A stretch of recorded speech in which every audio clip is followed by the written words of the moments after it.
जैसे आप सुख की आकांक्षा से प्रयाग गए, मैं जाऊँगा, गंगा नहाऊँगा, अच्छे आचरण होंगे, तो हमें भगवान कृपा करेंगे, संपत्ति हमारी कामना की पूर्ति या जैसा ऐसी भावना, हाँ, उसका लाभ मिलेगा। अगर शुशुक वांछा से पाप कर्म करते हो तो उसका लाभ उसकी हानि होगी और जो आप शुभ कर्म करते हो उसका लाभ मिलेगा। लेकिन यदि उसे भगवत समर्पित कर देते हो, तो परम लाभ मिलेगा। फिर शुभ-अशुभ दोनों विध्वंस हो जाएँगे, दोनों नष्ट हो जाएँगे और आप सदा के लिए आनंदित हो जाएँगे। सुसुख वांछा हमारी है और ये तब तक मिटेगी नहीं जब तक भगवत साक्षात्कार नहीं होता। ये बुद्धिगत नहीं है, ये स्वभावगत है। ये सूक्ष्म शरीर से ऊपर कारण शरीर में विराजमान है, स्वभावगत है। सुख भोगने की लालसा और ये कोई दोष नहीं है, क्योंकि हम सुख सिंधु के अंश हैं। भाई, हमारी उत्पत्ति जो हुई है, वो सुख समुद्र भगवान से है, उन्हीं के तो अंश है ना। तो सुख समुद्र भगवान का अंश सुख की खोज कर रहा है, पर दिशा गलत हो गई। अंतर की जगह बाहर हो गई और बाहर है विषय, तो विषयों में सुख का खोज कर रहा है। यही अज्ञान, यही उसके जन्म मरण का हेतु हुआ। तो सुसुख वांछा बाधक नहीं है।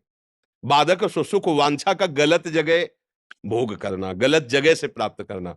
हम नाम कीर्तन में भी तो सुखी होते हैं, दूसरे को पवा के भी तो सुखी होते हैं, किसी बीमार की सेवा करके भी तो सुखी होते हैं। तो सुख तो मिल ही रहा है ना, भगवान की आरती कर रहे हैं, श्रृंगार कर रहे हैं, तो सुख तो हो रहा है ना, उनकी कथा गा रहे हैं, तो सुख तो हो रहा है ना। ये वास्तविक स्वसुख है। स्व आत्मस्वरूप, ये वास्तविक जो हम स्वसुख मान रहे हैं शरीर का, भोगों का, ये पर है, स्वसुख नहीं है। हमारी बात समझ में आ रही? दूसरे से जो सुख प्राप्त करने की लालसा है, वो पर है और स्वसुख जैसे प्रभु अपनी आत्मा है, अपने हैं, उनका नाम, उनकी कथा, उनकी लीला, उनके धाम, उनके रूप का चिंतन, उनके भक्तों के बीच में बैठकर आनंदित, ये वास्तविक स्वसुख है। देह भाव को लेकर जो स्वसुख की भावना की गई है, वो प्रायः अधर्माचरणों में ही लगाती है। ध्यान देना, जब हम देह भाव से युक्त होकर किसी भी भोग की तरफ उतरेंगे कि हम सुख भोगे, फिर ज्ञान की बात हट जाएगी और लगेगा आप चाहे जैसे हो, मुझे ये पाना है, ये भोगना है, ये करना है, धीरे-धीरे वो अधर्म आचरण में चला जाएगा। क्योंकि शरीर को मैं मानना ही अज्ञान है। प्रभु को अपना मानना, यहीं से ज्ञान प्रारंभ हो जाता है। तो गुरुदेव, प्रभु, संतजन ये कहने को 2, 3, 4 शब्दों में है एक ही, भक्ति भक्त भगवंत गुरु चतुर नाम बपु एक।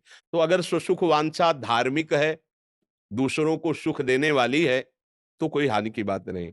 लेकिन वो राक्षसी है, सुसुख वांछा, कि चाहे मरे मुझे सुख भोगना है, ये आसुरी भाव का त्याग कर दे, तो सुसुख वांछा भी वास्तविक स्वसुख में पहुंच जाएगी। स्व शंकर सहज स्व रूप संभारा, लाग समाधि अखंड स्व, हम उस स्व की बात कर रहे हैं ना। तो अगर हम स्व पर को स्व मान लेंगे, तो फिर बात बिगड़ जाएगी। ये शरीर और प्रकृतिजन्य भोग पर हैं, ये स्व नहीं है। प्रभु, प्रभु का नाम, प्रभु का रूप, प्रभु की लीला, प्रभु का धाम, ये स्व है, क्योंकि हम उन्हीं के अंश हैं। अगर इस भाव से हम कहीं भी कुछ भी, तो हमसे अधर्म होगा ही नहीं, क्योंकि प्रभु सामने हैं, प्रभु लक्ष्य में है। और जब शरीर लक्ष्य में होता है, तो चाहे जितना सावधानी करें, अधर्म हो ही जाएगा। शरीर प्रधान भाव रखने वाला देहाभिमानी, उसके द्वारा 2 प्रकार के कर्म होते रहते हैं, शुभ और अशुभ। लेकिन भागवतिक कर्म नहीं होते। जो शरणागत होकर संतों का सत्संग सुनता है भाव, उसके अंदर फिर एक शुभ अशुभ से अलग कर्म होता है, भागवतिक। जो कर्म हुआ प्रभु की प्रेरणा से, प्रभु को समर्पित करते हुए शास्त्र सम्मत कार्य करना, तस्मात् शास्त्रम प्रमाणन्ते, अब वो ऊंचे उठ जाएगा। वो अध्यात्म की भूमिका पर विचरण करेगा और वास्तविक सुख को प्राप्त कर पाएगा।